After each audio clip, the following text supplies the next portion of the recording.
Title और thumbnail देख के आप समझ गए होंगे कि आखिर में आज मैं किसके ऊपर बात करने वाला हूँ। आज हम बात करने वाले हैं इक्विटी फंड के बारे में। बहुत सारे लोग म्यूचुअल फंड में पैसे इन्वेस्ट करना चाहते हैं, बट म्यूचुअल फंड में दो बहुत ही फेमस ऑप्शन है, एक है इक्विटी फंड और एक है इंडेक्स फंड।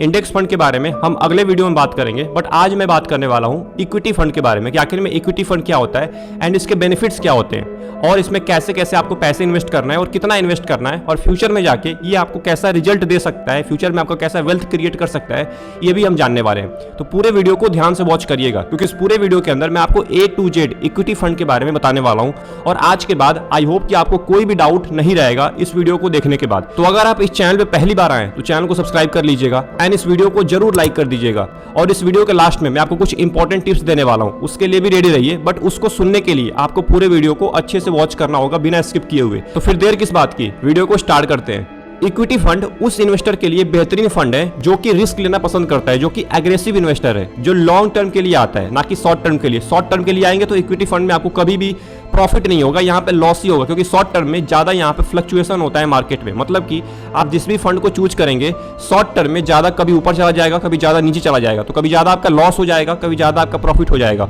तो शॉर्ट टर्म के लिए आ रहे हैं तो आपके लिए इक्विटी फंड नहीं है, आपको लॉन्ग टर्म के लिए आना पड़ेगा। और अगर आप एग्रेसिव इन्वेस्टर हैं तभी आप इक्विटी फंड के अंदर आइए, नहीं तो अगर थोड़ा बहुत भी लॉस हो गया तो आप बाहर निकल जाएंगे इससे शॉर्ट टर्म में। इसीलिए अगर आप एग्रेसिव इन्वेस्टर हैं तभी आप इक्विटी फंड को चूज करिएगा। अब बात कर लेते हैं कि आखिर में इक्विटी फंड के क्या क्या बेनिफिट्स हैं। सबसे पहला बेनिफिट है पोटेंशियल फॉर हाई रिटर्न, मतलब कि यहाँ पे आपको बहुत ज्यादा रिटर्न मिल सकता है लॉन्ग टर्म में। अब मैं ऐसा क्यों बोल रहा हूँ, क्योंकि कंपनी के स्टॉक्स में आपके पैसे को इन्वेस्ट किया जाएगा। जैसे जैसे कंपनी ग्रो करेगी वैसे वैसे आपका पैसा ग्रो करता है, और यहाँ पे आप बॉन्ड और गोल्ड से ज्यादा रिटर्न ले सकते हैं। वहां पे आपको 8 से लेकर 10% का रिटर्न मिलता है, बट यहाँ पे आपको 10% से ज्यादा, मतलब कि लगभग 12% से लेकर 15% का आप रिटर्न इजिली यहाँ से ले सकते हैं अगर आप लॉन्ग टर्म इन्वेस्टर हैं तो। जो भी इन्वेस्टर लॉन्ग टर्म में एक अच्छा वेल्थ क्रिएट करना चाहता है उसके लिए इक्विटी फंड सबसे बेस्ट ऑप्शन होता है। दूसरा बेनिफिट है डाइवर्सिफिकेशन। यहाँ पे आपको बहुत ज्यादा डाइवर्सिफिकेशन मिलता है, मतलब डाइवर्स पोर्टफोलियो मिलता है। अब मैं आपको थोड़ा सा एग्जांपल देता हूं। मान के चलिए अगर आप अपने पैसे को स्टॉक्स में इन्वेस्ट कर रहे हैं, एक पर्टिकुलर स्टॉक में, मान के चलिए आपने एक टाटा का स्टॉक लिया और उसमें आपने सारे पैसे लगा दिए। अगर टाटा का शेयर फ्यूचर में डाउन होता है तो आपके सारे पैसे भी डाउन हो जाएंगे। बट वहीं अगर आप इक्विटी फंड में इन्वेस्ट करते हैं तो आपके पैसे को अलग अलग सेक्टर में बहुत सारे स्टॉक्स में पैसे को इन्वेस्ट किया जाएगा, जिससे ये बेनिफिट होता है कि आपको रिस्क कम हो जाता है। मतलब कि फ्यूचर में अगर आप वेल्थ क्रिएट करना चाहते हैं तो आपको रिस्क बहुत ज्यादा कम होना चाहिए आपके पोर्टफोलियो पे, मतलब कि डाइवर्सिफाई होना चाहिए। अगर आप पोर्टफोलियो को डाइवर्सिफाई करेंगे, वहीं अगर आप एक स्टॉक लेने की जगह पे आप 10 स्टॉक ले लेंगे ना, तो आपका चांस बढ़ जाता है वेल्थ क्रिएट करने का। तो अपने पोर्टफोलियो को डाइवर्सिफाई करता है इक्विटी फंड, एंड इसीलिए इक्विटी फंड बेटर ऑप्शन होता है लॉन्ग टर्म में वेल्थ क्रिएट करने के लिए। तीसरा बेनिफिट है प्रोफेशनल मैनेजमेंट, मतलब कि इक्विटी फंड में एक प्रोफेशनल फंड मैनेजर बैठा होता है जो आपके पैसे को मैनेज करता है। मतलब कि यहाँ पे आपको कुछ नहीं करना है, आपको केवल पैसे इन्वेस्ट कर देने, और आपकी जगह पे एक फंड मैनेजर बैठा होगा जो आपके पैसे को मैनेज करेगा, जो आपके पैसे को अलग अलग सेक्टर्स में इन्वेस्ट करेगा। और बहुत सारे लोग होते हैं जो जॉब करते हैं, जो बहुत सारे लोग बिजनेस करते हैं, उनके पास टाइम नहीं होता है। तो यहाँ पे आपके लिए सबसे बेस्ट ऑप्शन है इक्विटी फंड, क्योंकि यहाँ पे आपको कुछ नहीं करना होता है। एक फंड मैनेजर होता है जो बहुत ज्यादा एक्सपीरियंस होता है, उसके पास सारी नॉलेज होती है, पिछले 10 साल का 15 साल का डेटा होता है, तो उसको पता होता है कि कौन सा स्टॉक्स पिक करना चाहिए, किस सेक्टर में आपके पैसे को इन्वेस्ट करना चाहिए। तो आई होप आपको समझ में आ गया होगा कि यहाँ पे आपको प्रोफेशनल मैनेजमेंट भी मिलता है। चौथा बेनिफिट है एक्सेसिबिलिटी, मतलब कि बहुत सारे ऐसे इन्वेस्टर्स होते हैं जो एक स्टॉक को पिक करने में बहुत ज्यादा उनको प्रॉब्लम होता है, मतलब कि उनको बहुत ज्यादा परेशानी का सामना करना पड़ता है कि अच्छे स्टॉक्स को कैसे पिक करें। बट यहाँ पे जो फंड मैनेजर होता है ना, वो आपका ये काम बहुत ज्यादा आसान कर देता है।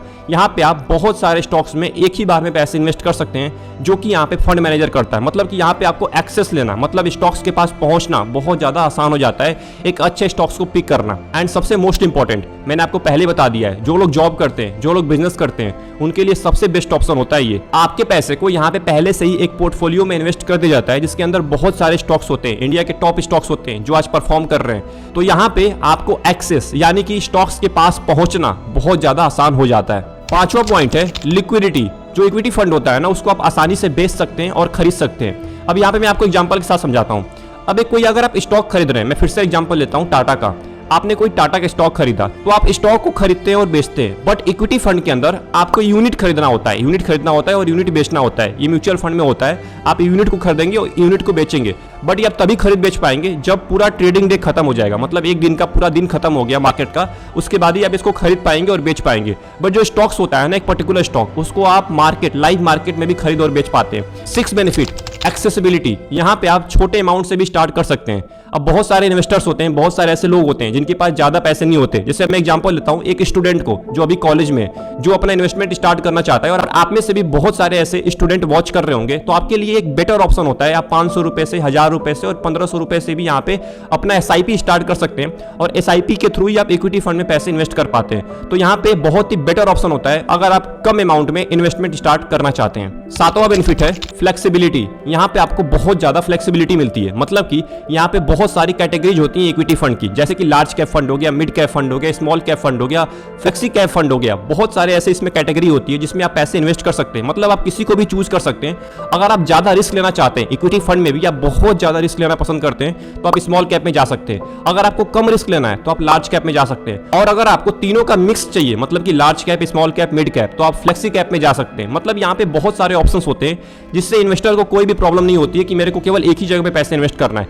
आप किसी भी कैटेगरी में, मतलब large cap, mid cap, small cap, flexi cap, किसमें भी आप पैसे इन्वेस्ट कर सकते हैं, आपका पैसा ग्रो करेगा। और मैंने आपको बता दिया किसमें ज्यादा रिस्क होता है, स्मॉल कैप में सबसे ज्यादा रिस्क होता है और लार्ज कैप में सबसे कम रिस्क होता है। आठवां पॉइंट है लॉन्ग टर्म इन्वेस्टमेंट। यहाँ पे आपको लॉन्ग टर्म के लिए आना पड़ेगा, क्योंकि इक्विटी फंड बना ही हुआ है लॉन्ग टर्म के लिए। अगर आपको शॉर्ट टर्म के लिए आना है तो आप FD करा सकते हैं, आप गोल्ड के अंदर इन्वेस्ट कर सकते हैं, आप बॉन्ड्स के अंदर इन्वेस्ट कर सकते हैं, बट आपको इक्विटी फंड में इन्वेस्ट करना है तो लॉन्ग टर्म के लिए आना पड़ेगा, कम से कम 10 साल के लिए, और मैक्सिमम कोई भी लिमिट नहीं होता है। तो आई होप आपको समझ में आ गया होगा, इक्विटी फंड लॉन्ग टर्म के लिए ही बना हुआ है।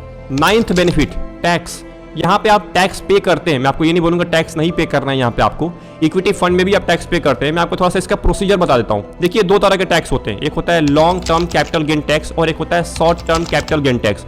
शॉर्ट टर्म 1 साल के अंदर अगर अपना इक्विटी फंड बेच के बाहर आ जाते हैं, मतलब इक्विटी फंड से पैसे निकाल लेते हैं, तो आपके ऊपर short term capital gain tax apply होता है। बट वहीं अगर आप 1 साल से ज्यादा और आपका प्रॉफिट 1 लाख से ज्यादा है तो आपके ऊपर long term capital gain tax apply होता है। कितना टैक्स पे करना होता है ये भी मैं आपको बता देता हूँ। शॉर्ट टर्म में आपको 15% का टैक्स पे करना पड़ता है, और long term capital gain tax में आपको केवल 10% का टैक्स पे करना पड़ता है, और वो भी अगर आपका प्रॉफिट 1 साल में, मतलब एक फाइनेंशियल ईयर में 1 लाख से ज्यादा है, तभी आपको वो 10% पे करना होगा। बट शॉर्ट टर्म में आपको ज्यादा यहाँ पे प्रॉब्लम का सामना करना पड़ता है, क्योंकि यहाँ पे 15% का टैक्स पे करना पड़ेगा, और जो AMC होती है, जिस फंड में आप पैसे इन्वेस्ट किए हैं, उसका भी कुछ ना कुछ चार्ज होता है, तो वो भी आपसे कुछ ना कुछ चार्ज कट करता है। इसीलिए इक्विटी फंड लॉन्ग टर्म के लिए माना जाता है। Point number 10, inflation.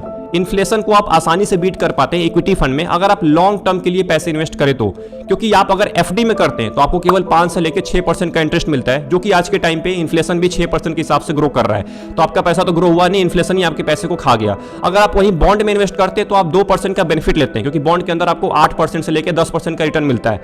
तो 6% प्लस 8 मतलब कि 2% का आपको केवल रिटर्न मिलता है, बाकी का इन्फ्लेशन ही खा जाता है। वहीं अगर आप इंडेक्स फंड में पैसे इन्वेस्ट करते हैं तो आपको वहां पे 11 से लेकर 12% का रिटर्न मिल जाता है, जहां पे आप इन्फ्लेशन को बीट कर पाते हैं और आपको रिटर्न भी मिल जाता है। बट इक्विटी फंड के अंदर आप इन्फ्लेशन को तो बीट करेंगे ही करेंगे, बट आपको उससे बहुत ज्यादा रिटर्न भी मिलेगा लॉन्ग टर्म में, क्योंकि यहाँ पे आपको बहुत सारे ऐसे फंड है आज के टाइम में जो 15% से ऊपर भी रिटर्न दे रहे हैं। तो यहाँ पे आप अंदाजा लगा लीजिए कि आप इन्फ्लेशन को तो बीट कर ही पा रहे हैं, बट आपको कितना ज्यादा रिटर्न मिल रहा है एक्स्ट्रा। तो इसीलिए बार बार बोल रहा हूं मैं आपको कि अगर आपको इन्फ्लेशन को बीट करना है तो लंबे टाइम तक आइए। एंड अब आ चुके हैं आज के टॉपिक के आखिरी पॉइंट पे, जिसका नाम है लो ट्रांजैक्शन कॉस्ट। यानी कि आपको यहाँ पे बहुत ही कम ट्रांजैक्शन कॉस्ट पे करना पड़ता है कंपैरिजन टू स्टॉक्स के। मतलब कि अगर आप एक पर्टिकुलर स्टॉक को खरीदते हैं तो आपको वहाँ पे ब्रोकरेज फीस बहुत ज्यादा पे करना पड़ता है। वहीं अगर आप म्यूचुअल फंड के थ्रू इक्विटी फंड में पैसे इन्वेस्ट करते हैं तो यहाँ पे आपको एक्सपेंस रेशियो पे करना पड़ता है, जो कि केवल कुछ % होता है। मतलब कि एग्जांपल के तौर पे 1% से कम ही होता है, आपको यहाँ पे एक्सपेंस रेशियो पे करना पड़ता है। बट वहीं अगर आप स्टॉक्स में इन्वेस्ट करेंगे तो आपको ब्रोकरेज फीस बहुत ज्यादा पे करना पड़ता है, तो आपके रिटर्न में से बहुत ज्यादा पैसे वहीं पे चला जाता है। एंड अब बढ़ चुके हैं इस वीडियो के कंक्लूजन की तरफ कि आपको इक्विटी फंड में कैसे इन्वेस्ट करना चाहिए और कितने पैसे इन्वेस्ट करने चाहिए। तो देखिए, अगर आप इक्विटी फंड में पैसे इन्वेस्ट करना चाहते हैं, सबसे पहले तो आप अपना विजन बनाइए कि मेरे को लॉन्ग टर्म के लिए आना है, शॉर्ट टर्म के लिए बिल्कुल नहीं आना है। दूसरा पॉइंट कि अगर आप 2000 रुपए से 3000 रुपए से 4000 रुपए से जितने से चाहें उतने से आप स्टार्ट कर सकते हैं, क्योंकि यहाँ पे कोई भी लिमिट नहीं होता है। यहाँ पे ऐसा नहीं है कि आपको केवल 5000 से ऊपर से ही स्टार्ट करना है, ऐसा बिल्कुल नहीं है। आप 500 रुपए 1000 रुपए से भी स्टार्ट कर सकते हैं अगर आप एक स्टूडेंट है तो। अगर आप एक जॉब प्रोफेशनल है, अगर आप बिजनेस करते हैं तो आप 10,000 15,000 20,000 तक भी स्टार्ट कर सकते हैं, उसमें भी कोई प्रॉब्लम नहीं है। तो यहाँ पे आई होप समझ में आ गया होगा कि आखिर में आपको कितने रुपए से स्टार्ट करना है। बट अब सबसे मोस्ट इंपॉर्टेंट, बहुत सारे लोगों के क्वेश्चन होते हैं कि आखिर में इक्विटी फंड में पैसे इन्वेस्ट करूंगा तो मेरा लॉस तो नहीं होगा ना। देखिए, मैं आपको सीधी बात बोलूंगा, मार्केट के बारे में ना आपको पता है ना मेरे को पता है, किसी को नहीं पता है कि मार्केट फ्यूचर में जाके कैसा बिहेव करेगा। बट मैं आपको एक चीज की गारंटी दे सकता हूं, अगर आप लॉन्ग टर्म के लिए आते हैं 10 साल 15 साल 20 साल 25 साल, तो आपका पैसा ग्रो ही करेगा, लॉस में नहीं जाएगा, क्योंकि वहां पे पावर ऑफ कंपाउंडिंग काम करती है। और पावर ऑफ कंपाउंडिंग अगर काम करने लगी आपके पैसे के ऊपर तो पैसा डबल होता चला जाता है। तो मैं आपको एक ही बात बोलूंगा कि अगर आप लॉस करने से डरते हैं तो आपके लिए इक्विटी फंड बिल्कुल नहीं बना हुआ है। आप इंडेक्स फंड में जा सकते हैं या आप दूसरा ऑप्शन कोई चूज कर सकते हैं। अगली वीडियो में इंडेक्स फंड के ऊपर भी लाने वाला हूं, उस वीडियो को भी आप अच्छे से वॉच करिएगा, जिससे आपको पता चल जाएगा कि आखिर में दोनों के बीच का फर्क क्या है। और सबसे मोस्ट इंपॉर्टेंट, मैं आपको बार बार बोल रहा हूं कि यहाँ पे रिसर्च करिए। रिसर्च करना बहुत ज्यादा इंपॉर्टेंट है। जब तक आप रिसर्च नहीं करेंगे तब तक आप लॉस में ही जाएंगे, आपका लॉस ही होगा। तो मार्केट में आने से पहले अपना रिसर्च जरूर करिए, किसी की बात को मान के आप पैसे इन्वेस्ट ना कर दीजिए। आप सबसे पहले उस फंड के बारे में, उस स्टॉक्स के बारे में अच्छे से रिसर्च करिए। इक्विटी फंड के अंदर 4 कैटेगरी होती है, आप इन चारों कैटेगरी को अच्छे से रिसर्च करिए। इन चारों में से किसमें करना है उसके बारे में आपको पता होना चाहिए, तब जाके आपको पैसे इन्वेस्ट करना है। क्योंकि अगर आप 10 साल के लिए पैसे इन्वेस्ट करने आ रहे हैं तो आप 10 दिन तो लगा ही सकते हैं इन्वेस्टिगेशन करने में। तो आई होप आपको पूरी वीडियो अच्छी लगी होगी। अगर पूरे वीडियो में कुछ भी अच्छा लगा तो कमेंट बॉक्स में जरूर टाइप कर दीजिएगा। मिलते हैं अगले एक और इंपॉर्टेंट वीडियो के साथ। अगर आप इस चैनल में पहली बार आए तो चैनल को सब्सक्राइब कर लीजिएगा एंड इस वीडियो को जरूर लाइक कर दीजिएगा। तब तक के लिए best of luck, take care.